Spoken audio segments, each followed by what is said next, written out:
there was this disinformation conference over at the University of Chicago yesterday. And it went very, very poorly for members of the media because there were two college freshmen from a conservative publication called the Chicago Thinker. And they proceeded to ask these very famous members of the media pretty basic questions about why the media are so bad at their job. And these members of the media had really no answers at all.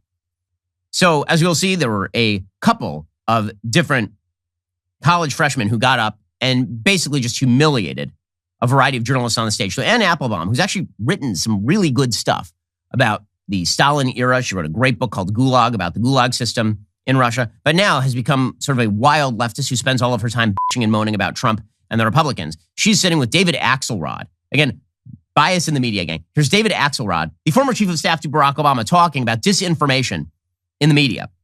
And a college student asks her a pretty simple question about Hunter Biden's laptop, and she's got nothing. Amazing. Thank you. Thank you for doing this. Really appreciate it. I'm Daniel Schmidt. I'm a freshman at the University of Chicago. My question is for Ms. Applebaum. So in 2020, you wrote, those who live outside the Fox News bubble do not, of course, need to learn any of the stuff about Hunter Biden, referring to his laptop, of course. A poll later after that found that if voters knew about the content of the laptop, 16% of Joe Biden voters would have acted differently. Now, of course, we know a few weeks ago, the New York Times confirmed that the content is real. Do you think the media acted inappropriately when they instantly dismissed Hunter Biden's laptop as Russian disinformation? And what can we learn from that in ensuring that what we label as disinformation is truly disinformation and not reality? My problem with Hunter Biden's laptop is I think totally irrelevant. I mean, it's not whether it's disinformation or, I mean, I don't think the Hunter Biden's business relationships have anything to do with who should be president of the United States. So I don't find it to be interesting. I mean, that would be my problem with that as a major news story. Okay, so it's not a major news story if Anne Applebaum finds it not to be interesting. Business relationships with foreign countries for a bagman for the Biden family. Completely uninteresting. So what does it matter? And this is not the only person who just got finished on the stage.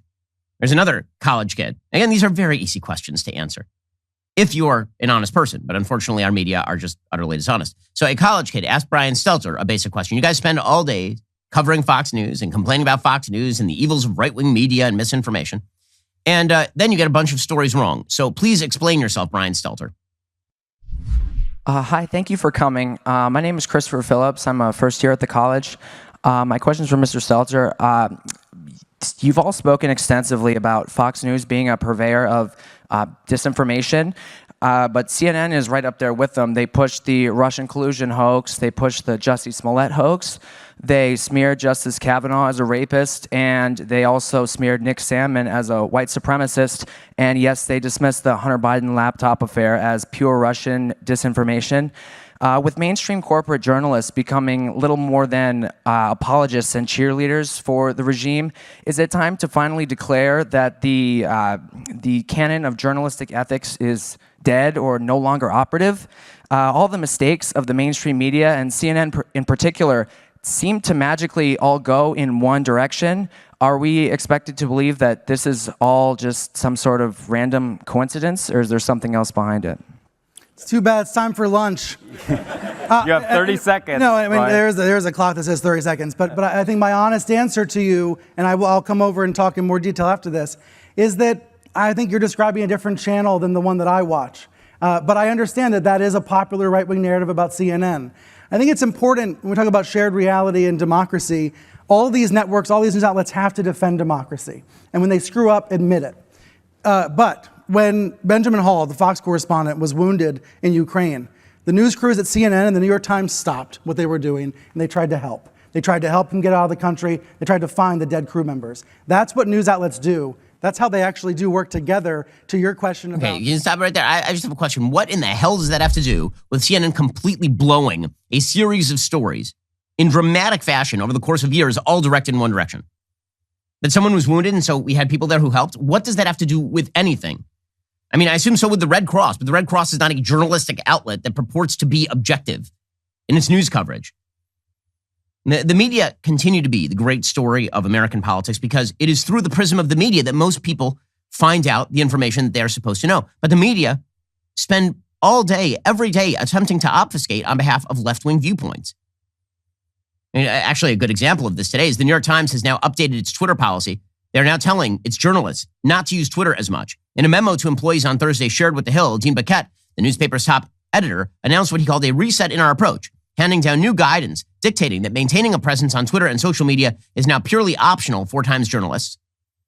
He said that people getting feedback online, it can be harmful to Times journalism when our feeds become echo chambers. But here's the thing. I like these journalists being online because now we know exactly what they think.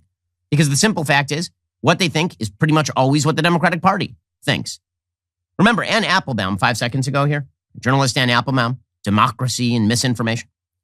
She said that Hunter Biden was not relevant. The entire media said in October of 2020 that Hunter Biden was not relevant. Well, today, a couple years later, CBS News is now reporting, quote, while conservative heat has for 3 years focused on the past business activities of President Biden's son Hunter, a key Senate Republican told CBS News this week that newly obtained banking records raise similar concerns about first brother James Biden. Senator Chuck Grassley, ranking Republican on the Judiciary Committee, told CBS News senior investigative correspondent Catherine Herridge, quote, we have people with the Biden name dealing with the Chinese business people that have a relationship with the Communist Party. I think James Biden was very much a part of this. Bank records released by Republican senators this week indicate James Biden's company, the Lion Hall Group, received payments from a Chinese finance consulting group in 2018 before his brother Joe announced he was running for president. Grassley says that same year, James Biden and the president's son Hunter received monthly retainers totaling $165,000 for Hunter and $65,000 to James. Grassley said his team obtained the records directly from the bank where the consulting group did business. He spent 3 years investigating and described James and Hunter Biden's business dealings as, quote unquote, very concerning. It is also unclear exactly where all of Joe Biden's money came from. Good piece in The Federalist by Bob Anderson today, titled, Joe Biden's released tax returns that don't explain millions in income. Where did it come from? In the week prior to the presidential election, I wrote a piece that asked the question, where is Hunter Biden's money? It was an important question then, even more so now. Recall that despite then presidential candidate Biden having bragged that he had released his tax returns with what his team called a historic level of transparency, the truth is he only released his individual returns. Those returns provided no detail regarding the source of most of his income, dollars that flowed to him and his wife by way of S-corps they set up shortly after his departure from the office of the VP. Those entities, Celtic Capricorn, his, and Giacopacor, hers, contained more than $13 million of the $17 million the couple had reported in income after Biden left office, most of it in his first year. The same media that ignored Hunter's laptop has shown a complete incuriosity about these entities, accepting the premise that Joe and Jill raked in $13 million from their book deal to generate their huge increase in income. We simply don't know if that's true. What we do know is that their book sales were absolutely dismal. Perhaps sensing smoke starting to build just before the election, USA Today published a fact-check piece that attempted to support the Bidens earned $15.6 million from speaking fees and book deals in the years 2017 through 2019. And more than $10 million of that total income was profits from Biden's memoir, Promise Me Dad, and $3 million in profits from Jill Biden's book. Follow the source link to that $10 million number, though, and you'll end up at Joe Biden's campaign website with financial disclosure links only to their individual returns, no S-corp tax returns. So in reality, readers were left with a smokescreen. And again, it's not as though these books were like enormous bestsellers. We're supposed to believe that Jill grossed $3 million, royalties plus $700,000 from speaking fees, for a book that sold 7,000 copies in its first week. And that from that book deal, she netted more than $1 million in the 2 years prior to its release, but only $175,000 in the year it was published. It's possible that that was an advance. How does a publisher justify a $3 million advance on a book that sells 7,000 copies? We are also told that Joe netted $12.2 million after expenses in the same deal for a book that sold 300,000 copies. Excluding the $4.2 million earned from touring and speaking, that yields $8 million of income we are to assume came from book royalties. Okay, let me just make clear that there is no author on planet Earth who has ever made $8 million from a book that sells 300,000 copies. I know because I have books that have sold 500,000 copies. I did not make $8 million from the right side of history. I can tell you that right now. So where's the rest of that money coming from? We just don't know. We have no clue.